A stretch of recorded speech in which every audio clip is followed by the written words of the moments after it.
পুনৰবাৰ স্বাগতম জনাইছোঁ ফেক্টৰীৰ আন এটা ভিডিঅ'লৈ। এই মুহূৰ্তত মই অনিয়মিত তথা বঞ্চিত শিক্ষকসকলৰ বাবে লৈ আহিছোঁ এক গুৰুত্বপূৰ্ণ খবৰ হয়, কিয়নো ৰাজ্যৰ নিযুক্তি প্ৰক্ৰিয়াত এক কেলেংকাৰী পৰিলক্ষিত হৈছে।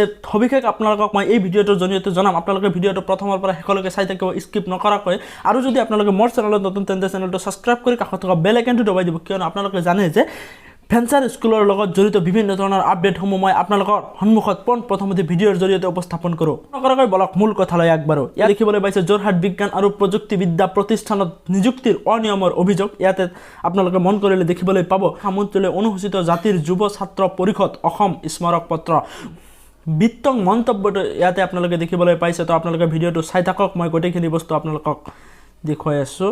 বিভিন্ন সময়ত অনুসূচিত জাতিৰ মেধাৱী শিক্ষাৰ্থীসকল বিভিন্ন চৰকাৰী পদৰ পৰা নিযুক্তিৰ ক্ষেত্ৰত বঞ্চিত হৈ আহিছে। অনুসূচিত জাতিৰ ছাত্ৰ সন্থাই দীৰ্ঘদিন ধৰি এই সম্পৰ্কে বিভিন্ন পক্ষত দাবী উত্থাপিত কৰি আহিছে যদিও কিন্তু বাৰম্বাৰ বঞ্চিত হৈ আহিছে এই অনুসূচিত জাতিৰ মেধাৱী ছাত্ৰ ছাত্ৰীসকল। শেহতীয়াকৈ তেনে এক নিযুক্তিৰ ক্ষেত্ৰত অনিয়ম সংঘটিত হৈছে যোৰহাট বিজ্ঞান আৰু প্ৰযুক্তিবিদ্যা প্ৰতিষ্ঠানত। এই গুৰুতৰ অভিযোগ উত্থাপিত কৰি 8 অক্টোবৰত অনুসূচিত জাতিৰ যুৱ ছাত্ৰ পৰিষদ অসম যোৰহাট জিলা সমিতিয়ে যোৰহাট বিজ্ঞান আৰু প্ৰযুক্তিবিদ্যা প্ৰতিষ্ঠানত অনুসূচিত জাতি, অনুসূচিত জনজাতি আৰু অন্যান্য পিছপৰা শ্ৰেণীৰ সংৰক্ষিত পদত নিযুক্তিত অনিয়মৰ অভিযোগ তুলি যোৰহাট জিলা উপায়ুক্তৰ জৰিয়তে ৰাজ্যৰ শিক্ষামন্ত্ৰীলৈ এক স্মাৰক পত্ৰ প্ৰদান কৰে। স্মাৰক পত্ৰৰ জৰিয়তে পৰিষদে উল্লেখ কৰে যে 2012 চনত লোকসেৱা আয়োগ 11/2021 নম্বৰ গুৱাহাটীত 26 জুলাই 2012 তাৰিখৰ এক বিজ্ঞাপনযোগে যোৰহাট বিজ্ঞান আৰু প্ৰযুক্তিবিদ্যা প্ৰতিষ্ঠান যোৰহাট বিনেশ্বৰ বৰ্মা ইঞ্জিনিয়াৰিং কলেজত সহযোগী অধ্যাপক 12টা পদ, সহকাৰী অধ্যাপক 33টা পদৰ বিপৰীতে বিজ্ঞাপন দিছিল।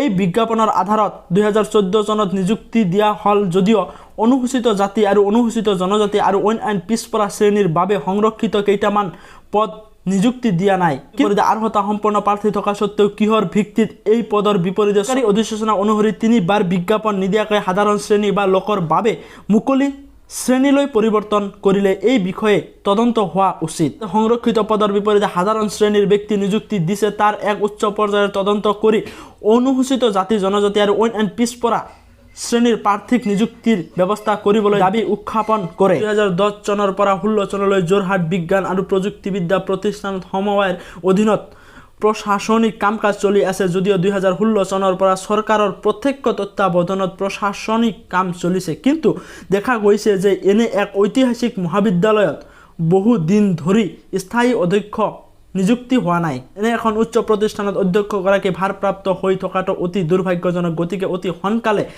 মহাবিদ্যালয়খনত যোগ্যতা সম্পন্ন ব্যক্তিক অধ্যক্ষ পদত নিযুক্তি দিবৰ বাবে স্মাৰক পত্ৰৰ জৰিয়তে দাবী উত্থাপিত কৰে। সাধাৰণ শ্ৰেণীৰ ব্যক্তি নিযুক্তি দিছে তাৰ এক উচ্চ পৰ্যায়ৰ তদন্ত কৰিবলৈ স্মাৰক পত্ৰ প্ৰদান কৰে।